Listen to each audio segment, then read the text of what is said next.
우리 계속해서 발람과 발락에 관한 이야기 우리 한번 듣도록 하겠습니다. 발락이 누군지 발람이 누군지 지금도 헷갈리죠. 그렇죠? 발람이 선지자인지 왕인지 발락이 선지자인지 왕인지 헷갈려요. 저도 이거 볼 때마다 헷갈립니다. 그래서 이번에 말씀 준비하면서 딱 제 마음대로 그냥 정해놓은 게 있습니다. 발락, 왕이죠. 그렇죠? 발락, 락이니까 좋은 것만 구하잖아요. 그래서 나쁜 놈이에요. 그래서 모압왕, 발락, 발람, 이 사람은 좀 발람, 입이 좀 약해요. 그렇죠? 막 흔들리는 것 같아요. 그렇죠? 그래서 발람 선지자. 하여튼 뭐 이렇게 저는 애웠습니다. 여러분들도 마음 가는 대로 애우시기 바랍니다. 그래서 발락은 왕이고 발람은 선지자다. 이게 머릿속에 딱 들어가 있어야 오늘 본문 말씀이 또 들어오고 제가 발람과 발락에 대해서 이야기할 때 우리 종교와 기독교의 차이점이 무엇인지 잘 한번 생각해 보자라고 말씀을 드리지 않았습니까? 오늘 그 말씀에서 이제 점점 절정으로 다가가게 됩니다.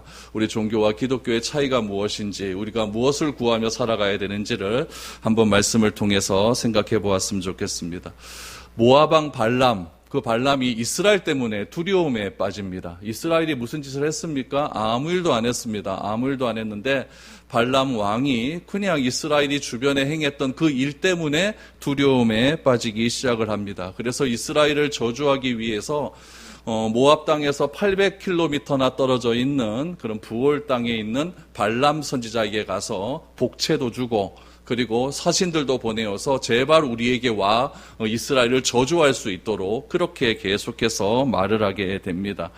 결국 발람 선지자가 이 발락 왕의 이 청을 끊지를 못하죠. 그래서 800km를 또 남쪽으로 내려옵니다. 남쪽으로 내려와서 이제 모압 땅에 들어오게 되었습니다. 모압 땅에 들어오자 굉장히 이 발람 왕이 발람 선지자를 극진하게 대하기를 시작을 하죠. 모압 국경이었던 아르논까지 마중을 나갑니다. 여러분 우리나라도 대통령이 딱 이제 비행기 타고 미국이나 일본 갈 때에 그 나라의 국격대로 마중을 나오지 않습니까? 누가 나오느냐가 굉장히 중요한 거예요. 그 누가 나오느냐에 따라서 손님이 어떤 품위와 어떤 국격을 가지고 있는가가 딱 결정이 됩니다. 오늘 이 선지자 하나를 데려오는데 선지자를 마중 나가려고 하는데 왕이 나왔다. 이거는 굉장히 국격, 그 나라적으로도 굉장히 품위 있게 대접한다라는 것을 알 수가 있는 거죠. 아르논이 어디쯤 떠 있을까요? 제가 가만히 생각해 보니까 아르논은 여기 한 고령쯤 됩니다. 여기가 모압이라고 하면 고령쯤 되는 거니까 근처까지 온 겁니다. 근처까지 아르논에 와서 딱 대접을 한 다음에 영접을 한 다음에 하룻밤을 아주 잘 보낼 수 있도록 먹을 거 왕창 주고 잘 잘 수 있도록 그렇게 해 주었다는 이야기죠. 그리고 이제 그 다음 날이 되었습니다. 우리가 읽진 않았는데 22장 41절에 보면 아침 일찍 발람이 갑니다. 아침에 발락이 발람과 함께하고 그를 인도하여 바알의 산당에 오르매 발람이 거기서 이스라엘 백성의 진 끝까지 보니라 라고 말합니다. 모압왕 발락이 아침에 일찍이 바알의 산당으로 누구를 데려갑니까? 발람 선지자를 데리고 가죠. 발람의 산당, 그럼 여러분 그 당시에 이 신전은 두루 다 높은 곳에 있거든요. 높은 곳에 있고 항상 그 신전 주변에는 무엇이 흐르냐면 강이 흐릅니다. 그러니까 이 모압 주변에도 강이 하나 흐르고 있죠. 요단강이라는 게 흐르고 있으니까 그 강과 이 신전 사이에는 굉장히 밀접한 관계가 있는 거예요. 우리 야곱이 베델에서 하나님을 만날 때도 야복강이 있지 않습니까? 그래서 하나님의 집이라고 그러고 또 에덴 동산에도 강이 흐르지 않습니까? 이거는 하나님의 성전을 상징하는 거예요. 항상 성전에는 강을 끼고 이렇게 신전이 있는 거예요. 오늘 본문 말씀에서도 이 바알 신전에 올라갔다고 하는데 이 바알 신전에 올라가니까 모압 평지에 있는 이스라엘 백성들이 한눈에 다 들어오는 거죠. 끝까지 보였다라고 성경은 기록을 하고 있습니다. 여러분 그렇다면 왜 이 발락 왕이 발람 선지자에게 이스라엘 전체를 보여주었는가? 여러분 우리도 가만히 생각해 보면은 기도를 해달라 그럴 때 사람을 보고 기도하는 게 낫습니까? 아니면 그냥 하는 게 낫습니까? 보고 하는 게 낫겠죠. 그렇죠? 보고 하고 또 손도 좀 잡아주고 이렇게 기도를 하면 훨씬 더 잘 응답이 될 것 같은 그런 느낌이 들어요. 제가 예전에 신방 한번 갔다가 어떤 할머니 권사님한테 손 안 잡고 기도했다가 좀 몹쓸놈의 목사가 된 적이 있지 않습니까? 그러니까 무조건 손 잡고 막 주시옵소서 하면서 막 침을 튀기면서 기도해야 뭔가 이게 효염이 있는 것 같은 그런 느낌이 드는 거죠. 이때 당시에도 똑같은 거예요. 내가 누구를 축복한다, 내가 누구를 저주한다라고 했었을 때는 그 축복의 대상, 저주의 대상을 봐야 된다는 이야기죠. 발락 왕이 발람 선지자를 부른 이유는 무엇 때문에 불렀냐면은 이 이스라엘을 저주해서 이스라엘이 우리 모압 땅을 침범하지 못할 수 있도록 해달라라는 이유가 아니겠습니까? 그러기 위해서 뭘 해야 되느냐? 이스라엘 민족을 보여줘야 된다는 이야기예요. 그래서 높은 산에 있는 발람 신전에 올라가가지고 바알 신전에 올라가서 이스라엘 백성들을 다 보여주게 된 거죠. 그랬더니 어떻습니까? 이스라엘 백성 진 끝까지 보였다라고 성경은 말을 하고 있습니다. 이때 어떤 일이 일어나는가? 발람 신전에서 일어난 일이 오늘 본문의 말씀입니다. 우리 1절, 2절 보시죠. 발람이 발락에게 이르되 나를 위하여 여기 제단 7을 쌓고 거기 숫송아지 7마리와 순양 7마리를 준비하소서 하매 발락이 발람의 말대로 준비한 후에 발락과 발람이 제단에 숫송아지와 순양을 드리니라. 여러분, 발람 선지자가 이스라엘을 저주하기 위해서 제물을 준비하라고 합니다. 제물이 무엇이었냐면은 숫송아지 7마리와 순양 7마리였습니다. 사람의 마음속에는 이 잠재의식이라는 게 있어요. 잠재의식은 평상시에는 안 나타납니다. 그런데 결정적인 순간에 자신의 말과 행동으로 그렇게 표현되는 그런 행동과 언어들이 있어요. 잠재의식 속에 나타난 말과 행동은 어쩌면 그 사람이 가지고 있는 본질일 수가 있습니다. 평상시에는 여러분 다 숨기고 살기 때문에 내 마음을 다 숨기고 살기 때문에 어떤 사람에게 아무리 웃는다고 해서 그래도 그 사람이 나를 대하는 태도가 이 사람이 진짜인지 거짓말인지 잘 몰라요. 그 사람에게 성질을 낸다고 한다 할지라도 진짜 화를 내는지 나를 미워서 화를 내는지 사랑해서 화를 내는지 잘 모른다는 이야기입니다. 근데 어떤 결정적인 상황에 이 사람이 갑자기 나오는 표현들 있잖아요. 그게 진짜입니다. 그게 내 마음속에 담고 있는 그 말이라는 이야기죠. 그것을 잠재의식이라고 이야기를 해요. 오늘 본문 말씀 속에서도 이 발람 선지자가 이 발락 왕의 청을 따라서 이스라엘을 저주하기 위해서 제물을 준비하라라고 말을 하는데 그 제물을 누구를 위해서 준비하는가가 중요합니다. 여러분 1절 말씀해 보면은 발락 선지자가 온 이유는 무엇 때문에 왔습니까? 이스라엘 백성들을 저주하기 위해서 왔거든요. 근데 1절에 보니까 숫소 7마리와 숫송아지 7마리와 순양 7마리를 준비하고 그것을 누구를 위해서? 나를 위해서 준비해라 라고 말을 하고 있어요. 여러분, 그러니까 결국 제단은 누구를 위해서 쌓는 겁니까? 나를 위해서 쌓는 거예요. 발람 선지자 자기를 위해서 쌓는 거예요. 여러분, 제단은요, 나를 위해서 쌓는 제단이 있고 하나님을 위해서 쌓는 제단이 있습니다. 기독교와 세상 종교의 차이점이 바로 여기에 있는 것이죠. 세상의 종교는 다 누구를 위해서 쌓냐면 나를 위해서 쌓습니다. 그러나 하나님은, 기독교는 하나님을 위해서 쌓으라라고 그렇게 말씀하고 있죠. 그런 의미에서 우리가 행하는 모든 교회에서 행하는 일은 나를 위해서 행하는 일이 되어서는 안 되고 하나님을 위해서 행하는 일이 되어야 합니다. 그러나 세상의 많은 종교는 다 누구를 위한 거냐? 나를 위해서 그런 일들을 행하게 된다는 것이죠. 왜냐하면은 내가 어떤 종교적인 의식을 해야만 나에게 번영이 오고 나에게 안녕이 오고 나에게 모든 불안이 해소된다라고 믿기 때문에 그렇습니다. 발락 왕이 발람 선지자를 부른 이유는 딱 하나입니다. 이스라엘로부터 안전하게 해달라라는 이유 때문에 발람 선지자를 불렀습니다. 그러면 발람 선지자는 어떻습니까? 하나님이 가라고 했습니까? 가지 말라고 했습니까? 가지 말라고 했거든요. 근데 이 발람 선지자가 하나님께 떼를 쓰기 시작하죠. 하나님, 나는 가야겠습니다. 떼를 쓰기 시작하는 거예요. 근데 떼를 쓰는 이유가 무엇이냐? 발람 선지자 마음 가운데 그 복채의 욕심이 생기는 거죠. 네가 원하는 대로 돈을 써라. 내가 다 줄게. 높은 지위 다 줄게. 이 발락 왕의 이 말 한마디 때문에 이 발람 선지자의 마음 가운데 욕망이 자기 마음속에 있는 욕망이 막 치솟아오르기 시작을 하는 것이죠. 그래서 하나님께 떼를 써서 명분은 하나님께서 가라고 하시는 겁니다. 그러나 실질적인 마음은 내 마음속에 있는 돈에 대한 욕심 때문에 이까지 오게 되었다라는 이야기죠. 결국 발람 선지자도 자기를 위한 제단을 쌓고 있는 거예요. 나를 위하여 제단을 쌓으라 라고 말하지 않습니까? 결국 발락 왕과 발람 선지자는 다 자신을 위하여 제단을 쌓기를 원하고 있는 거예요.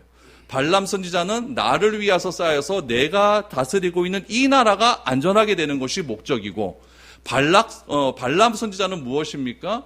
빨리 이 제사를 드려서 내가 이 발락 왕으로부터 복채만 받으면 그만이니까, 그래서 그거 가지고 내 노후 좀 편안하게 지내보자, 이런 욕심이 있는 것 아니겠습니까? 다 자기를 위하여서 그렇게 공적을 쌓고 제단을 쌓기를 시작하는 것이죠. 여러분, 우리도 그렇지 않습니까? 우리도 생각에 우리 미래가 얼마나 불안합니까? 저도 미래가 불안해요. 여러분들도 미래가 불안하지 않습니까? 다 미래가 불안하고, 내 생각에 내가 살아가는 모든 삶의 방법이 이게 맞는 것인지 틀린 것인지에 대한 불안감이 항상 우리에게 존재합니다. 어쩌면 그것 때문에 우리가 기도하는 것일 수 있어요. 어쩌면 그것 때문에 우리가 예배를 드리는 것일 수가 있고, 어쩌면 그것 때문에 내 불안감을 해소하기 위해서 우리가 하나님을 믿는 이유일 수 있다라는 이야기죠. 그러므로 여러분, 모든 종교는 항상 무엇에 중심을 두냐면은 나의 불안을 해소하기 위해서 모든 종교는 존재합니다. 그것을 위해서 무엇이 나오느냐? 내 불안감을 해소하기 위한 신을 만드는 거예요. 그 신에게 내가 가까이 가고 그 신에게 내가 잘 보이기 위해서 종교가 나에게 요구하는 것은 무엇이냐면은 선행을 요구합니다. 무엇인가? 헌신을 요구한다는 거죠. 그러나 여호와 하나님을 믿는 신앙은 절대 그렇지 않습니다. 여호와 하나님을 믿는 신앙은 나의 불안감을 해소하기 위해서 우리에게 선행을 요구하지도 않습니다. 나의 장래의 미래의 어떤 것을 이루기 위해서, 안녕을 이루기 위해서 나에게 무슨 일을 요구하지도 않습니다. 그러나 우리가 잘못된 신앙을 가지고 있기 때문에 내가 무엇을 해야만 하나님께서 나에게 무엇을 주실 것이다 라고 하는 잘못된 믿음은 이 기독교를 세상의 종교와 똑같은 그런 유의 종교로 만드는 것과 다름이 없다는 것을 꼭 기억을 해야 됩니다. 발람 선지자는 발락 왕을 위해서 제단을 쌓는 것 같지만 자기 자신을 위해서 지금 제단을 쌓고 있는 것이죠. 인간이란 다 그래요. 누구를 위한다고 하지만 다 누구를 위하는 목적이 나 때문입니다.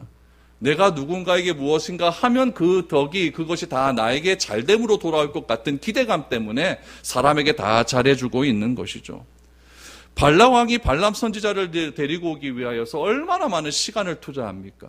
얼마나 많은 돈을 썼고 노력을 썼습니까?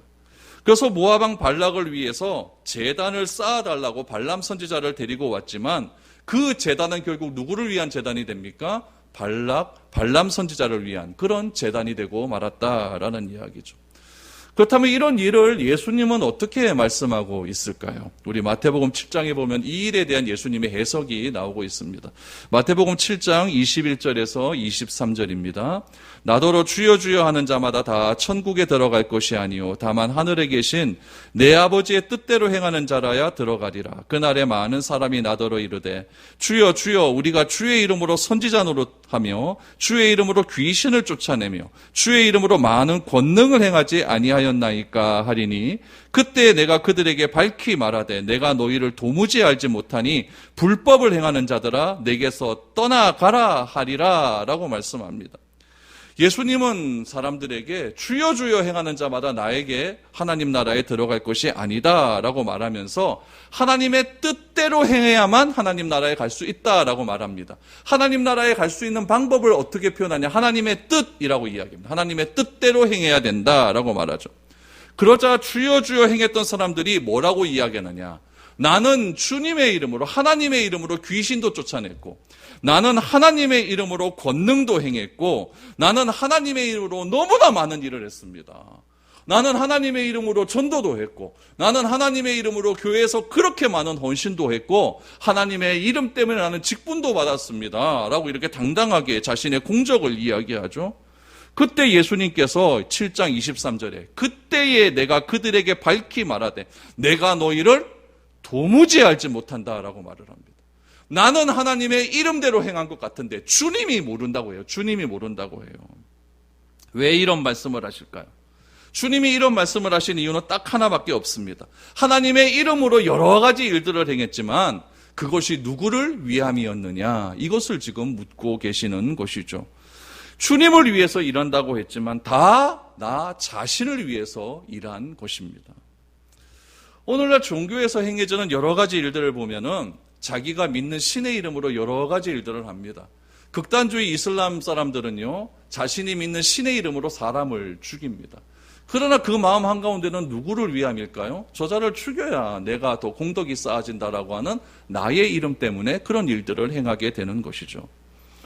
그러면 티베트 불교에 보면은 마니차라는 게 있습니다. 마니차. 먹는 차가 아닙니다. 이 차도 아니고 마니차라고 하는 게 있는데, 티베트 불교에도 경전이 있을 것 아닙니까? 우리 교회의 경전은 성경이고 이 티베트 불교에도 경전이 있어요. 그 경전을 넣는 통을 뭐라고 이야기하냐면 마니차라고 이야기를 해요. 그래서 티베트 불교의 티베트 지방에 가면은 마을마다 이 마니차를 다 세워놨어요. 그래서 그 마니차를 어떻게 하느냐, 이렇게 돌리는 거죠. 이렇게 돌려요. 그걸 돌리면 뭐라고 인정이 되냐면은 그 안에 있는 경전을 한번 읽었다라고 생각을 하는 거예요. 그러니까 그 티베트 불교의 아주 극심한 신앙을 가진 사람은 하루에 아침 저녁으로 2,000번을 돌립니다. 이렇게 막 돌려요. 근데 이 돌리는 것도 귀찮은 거예요. 그럼 어떻게 하는지 아십니까? 집 앞에 개울에다 물레방아를 만들어 놓고 그 물레방아에다 마니차를 딱 걷어 놓으면 자동으로 돌아갈 것 아닙니까? 그래서 이 자동으로 돌아가는 이 행위 때문에, 이것 때문에 우리 집안의 모든 화를 면한다라고 하는 그런 신앙이 있는 거예요. 왜 돌립니까, 마니차를요? 나 때문입니다. 이걸 돌리면은 내가 믿는 티벳의 어떤 그 신이 우리 집안의 화를 제거해 줄 것이다. 돌리는 것도 여러분 쉽지 않아요. 아침적으로 그러면 철번씩 돌려보십시오. 그게 쉬운가? 절대 쉽지 않습니다. 그럼 절에 가보면 등불을 달지 않습니까? 우리 대웅전 딱 가면 우리 부처님 안에 딱 계시고 등불이 쫙 있어요. 어디가 제일 비쌉니까? 부처님과 가까울수록 비쌉니다. 어디가 제일 싸요? 부처님과 멀수록 싸다는 이야기. 왜 그럴까요? 그거 왜 달아놓을까요? 다 나 때문에 달아놓죠. 절에 가서 여러분 등불을 가만히 보면은 무엇이 적혀 있냐면은 다 이름 적혀 있습니다. 가족들 이름 다 적혀 있잖아요. 200만 원씩, 300만 원씩 등불 달아놓고 그렇게 하면은 우리 스님들이 새벽마다 떡떡떡떡 하면서 이렇게 불공지내 준다는 거죠. 그렇게 왜 할까요? 그렇게 하면은 우리 집안에 화가 면할 것 같으니까 하게 되는 거예요. 이런 의미에서 예수님은 이 땅에 왜 오셨을까요? 종교를 없애기 위해서 오신 거예요. 예수님은 이 땅에 왜 오셨을까요? 인간이 쌓는 모든 공적을 무효화시키기 위해서 오신 겁니다. 그래서 자신을 위해서 쌓는 모든 선행의 포인트가 있지 않습니까? 그 포인트를 다 무효화시켜 버렸어요. 유대교 사람들은 여러분, 하나님의 말씀을 지키면 내가 구원을 받을 것이다 라고 하는 생각이 있지 않습니까? 거기서 더 나아갑니다. 지키지 않는 자는 정죄해버려요. 판단해버려요. 그래서 금식하지 않고 11조 내지 않고 기도하지 않는 자들은 너는 잘못됐어 라고 판단을 해버리고, 그런 사람들의 대표적인 사람들이 이방인들 아닙니까? 그러니까 이방인들을 개같이 여기는 거죠. 유대인 사회에서도 유대인들 중에서도 그렇게 하지 않는 자들을 굉장히 판단하고 정죄한다고 합니다. 바리새인들이 그 당시에 직업이 오늘날로 말하면 뭐라고 그랬죠? 검사라고 하지 않습니까?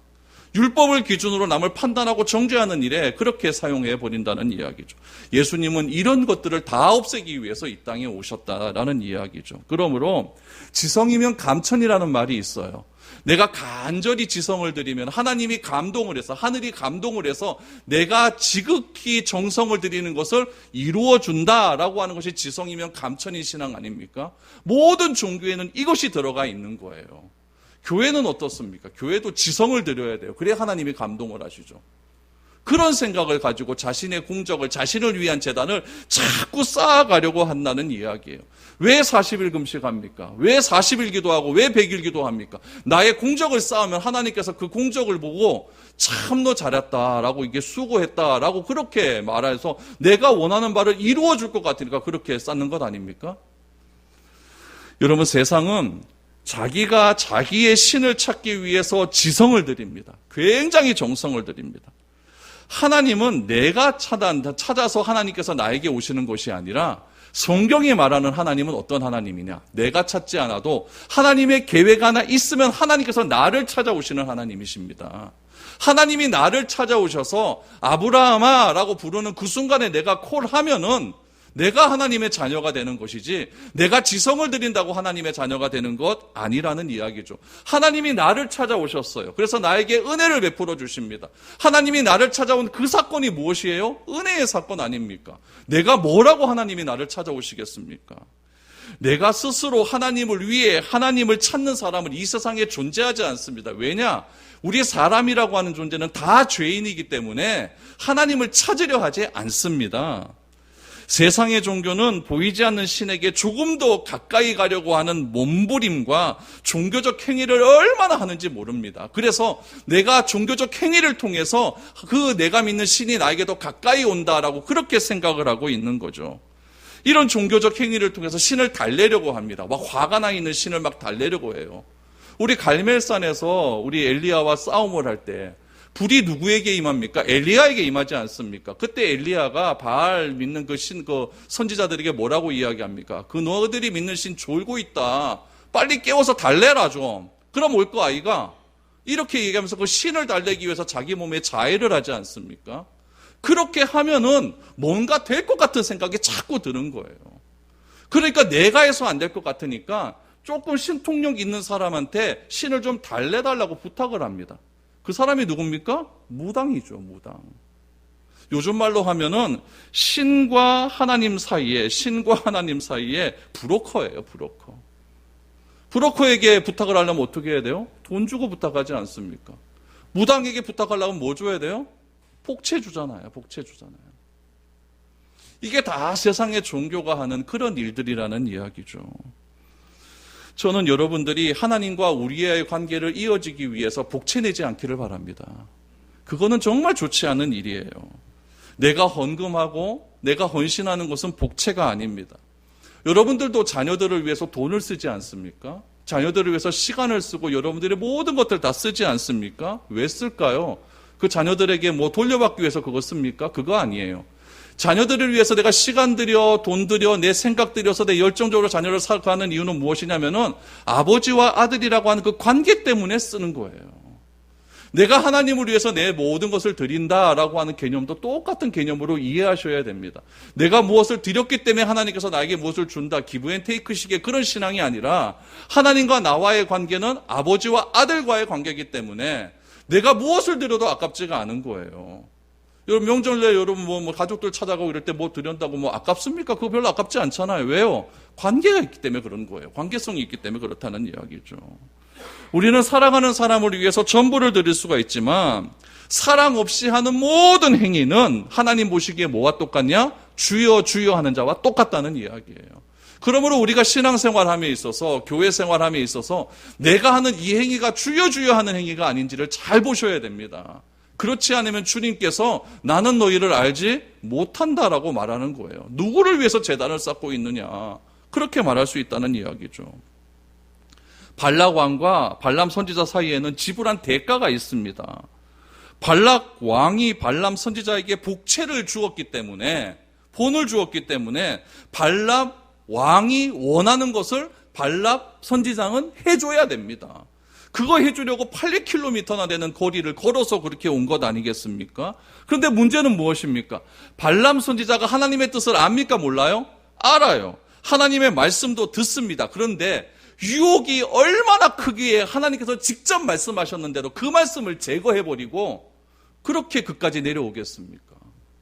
유혹은 그런 거예요. 자신의 욕망대로 가는 거죠. 인간은 자기중심적 생각에서 벗어나지 못하기 때문에 자기를 보호하고 자기의 욕망을 채우기 위한 무너뜨리지 않는 성벽을 자꾸 쌓고 있는 거예요. 자꾸 쌓고 있는 거예요. 누구를 위해서요? 나를 위해서. 나를 위해서 쌓지만 그것을 누구의 명분으로 쌓습니까? 하나님의 명분으로 쌓습니다. 나를 위해서는 모든 담이 다 하나님을 위함입니다. 이렇게 이야기하면서 쌓고 있는 것이죠. 그 성을 쌓기 위해서 신께 한 걸음 한 걸음 나아가는 겁니다. 오늘 발람 선지자가 발락 왕에게 7마리씩 14마리의 그 재물을 준비하라라고 말을 했더니 이 발락 왕이 그렇게 행합니다.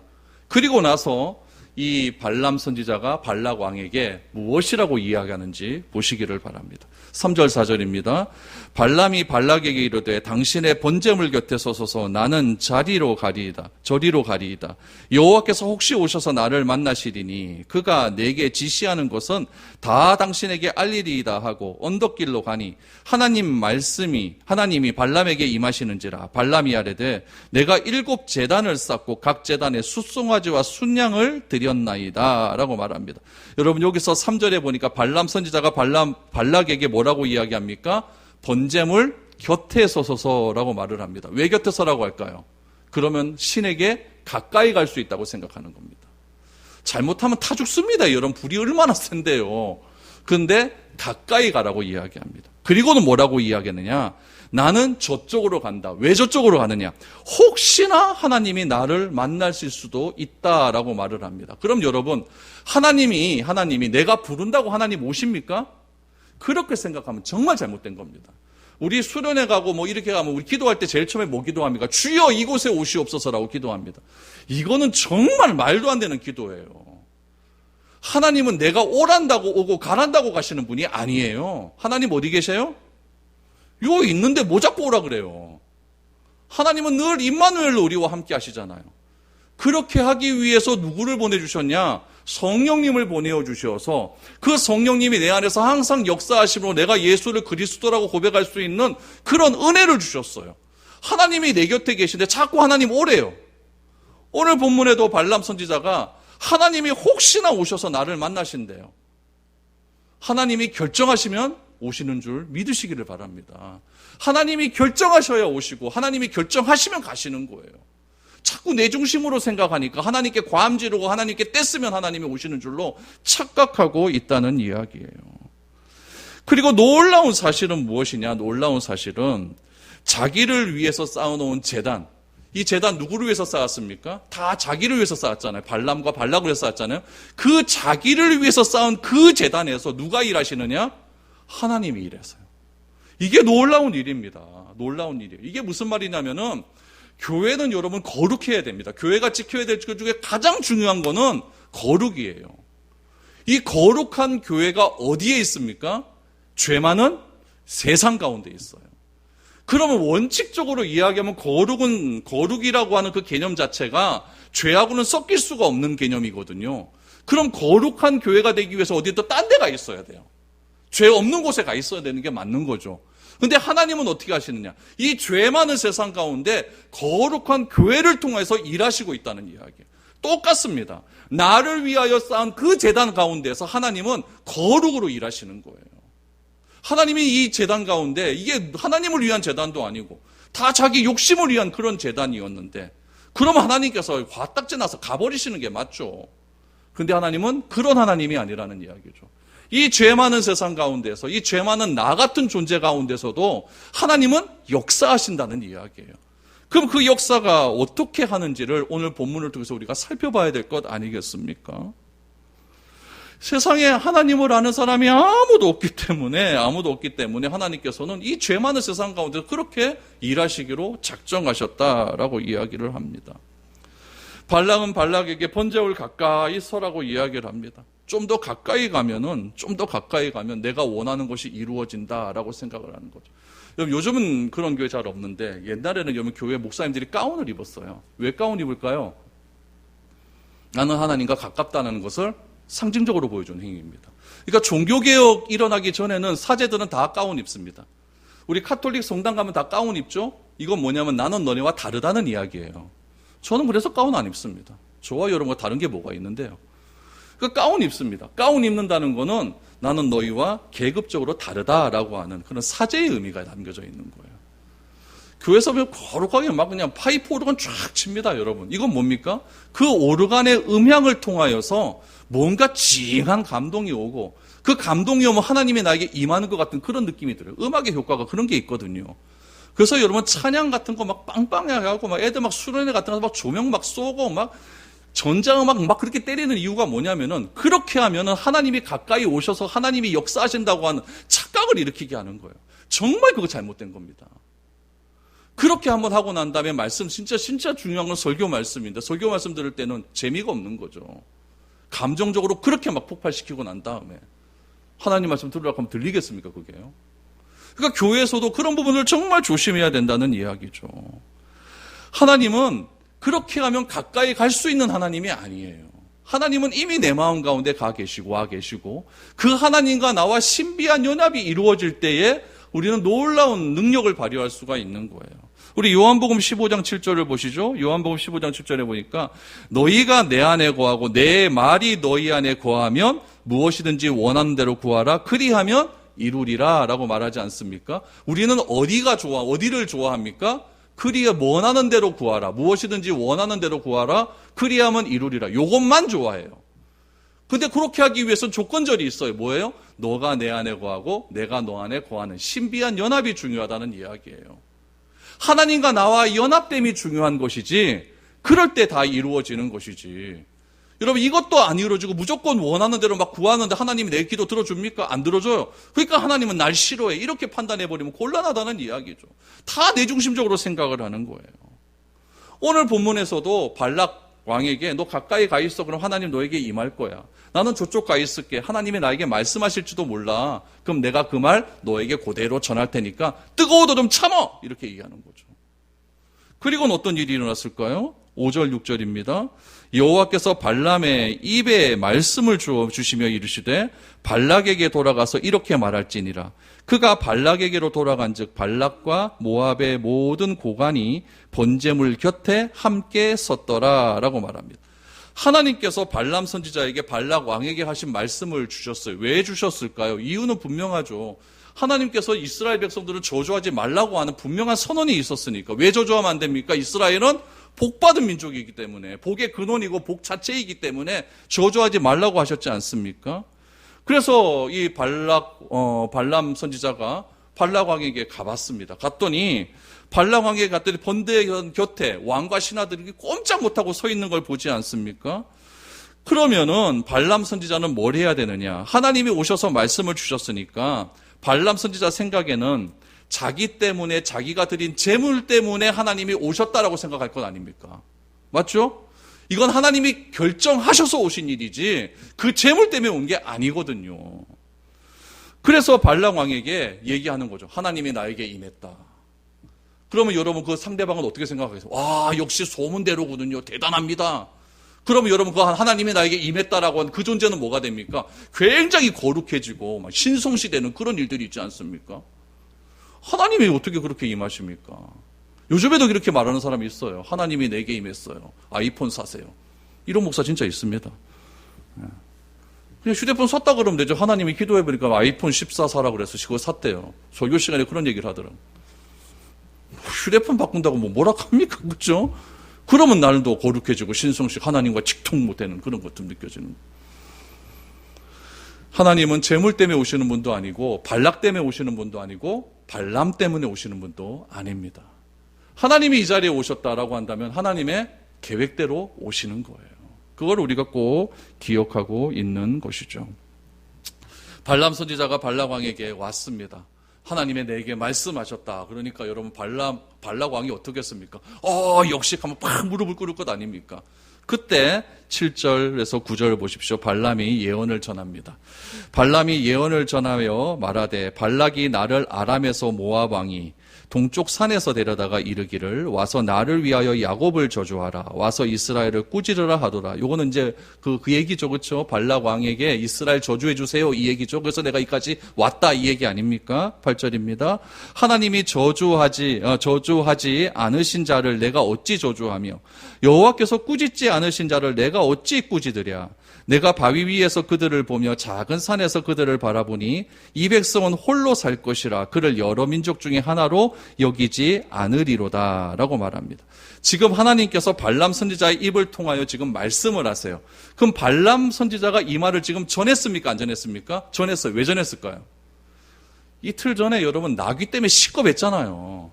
나귀가 막 말을 하고 막 때렸더니 여호와의 사자 막 그거 보지 않았습니까? 그러니까 그게 겁이 나는 거죠. 겁이 나니까 하나님의 하신 말씀 그대로 지금 전하기를 시작하는 거예요.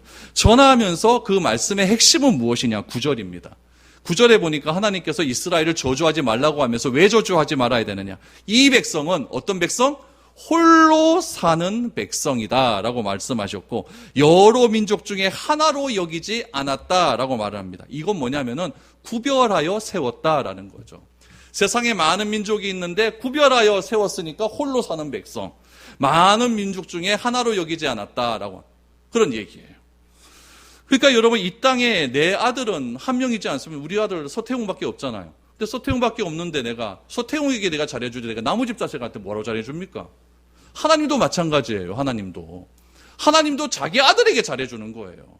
자기가 선택한 민족에게 잘해주는 거죠. 선택한 민족을 절대 저주하지 말아라라고 하나님께서 그렇게 선언하고 있는 거죠. 저야 여러분들은 하나님 앞에서 남의 자식이 아닙니다. 하나님의 자녀가 되었어요. 어떻게 자녀가 되었습니까? 하나님이 우리를 찾아오셔서 너는 내 아들이다라고 분명하게 말해주지 않았습니까? 이사야 43장 1절을 보십시오. 야곱아 너를 창조하신 여호와께서 지금 말씀하시느니라.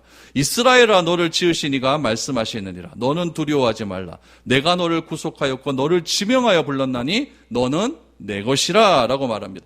세상에 수많은 사람 중에 한 명이 아니라는 얘기예요. 원오브댐이 아니에요. 우리는요. 하나님의 특별한 자녀라는 이야기죠. 특별한 자녀예요. 우리는 하나님의 특별하게 선택받은 하나님의 아들이에요. 이것이 은혜이고 이것이 복이에요. 그러니까 나를 저주할 대상은 없다는 이야기죠. 이스라엘도 똑같습니다. 하나님께서 세상의 수많은 민족 중에서 이스라엘을 구별하여 선택하여 내 민족이다라고 했기 때문에 절대 저주하면 안 된다라고 그렇게 하나님께서 선언해 주셨다는 이야기죠. 그리고는 10절에서 이렇게 이야기합니다. 야곱의 티끌을 누가 세며 이스라엘의 4분의 1을 누가 능히 셀고 나는 의인의 죽음을 죽기 원하며 나의 종말이 그와 같기를 바라노라 하매라고 말합니다. 그럼 발람 선지자가 지금 하나님의 영에 굉장히 충만해진 상태입니다. 그럼 베드로도 너희는 나를 누구라고 했느냐 했더니 베드로가 뭐라고 이야기합니까? 주는 그리스도십니다. 살아계신 하나님의 아들이라고 그랬잖아요. 그랬더니 예수님이 뭐라고 이야기해요? 예끼 그건 네가 한 말 아니야 라고 말하지 않습니까? 그거는 하나님이 하신 말씀이야 라고 말하지 않습니까? 오늘 이 10절의 말씀도 하나님이 하신 말씀입니다. 여러분 우리들도 갑자기 막 은혜 충만해지고 이러면요 막 이상한 소리 막 합니다. 갑자기 막 사랑하지도 않은 사람한테 난 너 사랑할 거야 막 사랑선들 막 하고 막 그래요. 지금 예수님이 베드로에도 제정신으로 제정신이 아닌 상태에서 한다는 거를 아시고 계신 거예요. 성령의 충만함을 했다는 걸 알고 있는 거죠. 오늘 이 발람도 이야기하는 거예요. 나는 의인의 죽음을 죽기를 원한대요. 순교하기를 원한다고 하지 않습니까? 나의 종말이 그와 같기를 원한다. 라고 이렇게 하나님의 영으로 그렇게 충만하게 이야기를 합니다. 그리고는 이 발람 선지자가 발락 왕에게 이렇게 결론을 짓습니다. 11절을 보시죠. 발락이 발람에게 이르되 그대가 어찌 내게 이같이 행하느냐. 저주 안 했다는 얘기입니다. 나의 원수를 저주하라고 그대를 데려왔거늘 그대가 오히려 축복하였도다. 발람이 대답하여 이르되 여호와께서 내 입에 주신 말씀을 내가 어찌 말하지 아니할 수 있으리이까. 오늘 본문의 요절은 12절입니다. 하나님이 내 입에 주신 말씀을 나는 말하지 않을 수 없다 이거죠. 여러분 우리에게도 이런 고백이 날마다 나와야 됩니다. 교회에서만 거룩하게 구별된 그런 존재가 아니라 세상 속에서 거룩하게 구별된 그런 존재로 살아갈 수 있기를 바랍니다. 가족과 모였을 때, 회사의 동료들과 모였을 때, 친구들과 모였을 때에 하나님이 나에게 주신 말씀을 그대로 드러내는 삶을 살아야 됩니다. 그것이 하나님이 지금까지 우리를 존재하게 하신 이유라는 것이죠. 오늘 하루도 살아갈 동안에 하나님께서 우리에게 주신 정체성을 잊지 마십시오. 나는 하나님의 아들이다. 나는 하나님의 복받은 자녀다. 이것을 절대 잊어버리지 마십시오. 그리고 하나님이 나에게 주신 그 말씀을 드러내는 삶을 살 수 있기를 바랍니다. 그래서 시편 말씀에 보니까 이렇게 나와요. 나의 입술의 모든 말과 나의 마음의 묵상함이 주님께 연락되기를 원합니다. 라고 말을 하는 거예요. 오늘 이번 한 주간 살아갈 동안에 나의 입술의 모든 말과 나의 마음의 묵상이 하나님께서 주신 말씀이 여러분 삶 가운데 넘쳐날 수 있기를 바랍니다. 그것이 우리가 하나님께 구별된 자로서 사는 유일한 길임을 기억하시고 항상 하나님 앞에서 정직한 모습으로 순수한 모습으로 그렇게 살아갈 수 있는 저와 여러분들이 될 수 있기를 바랍니다.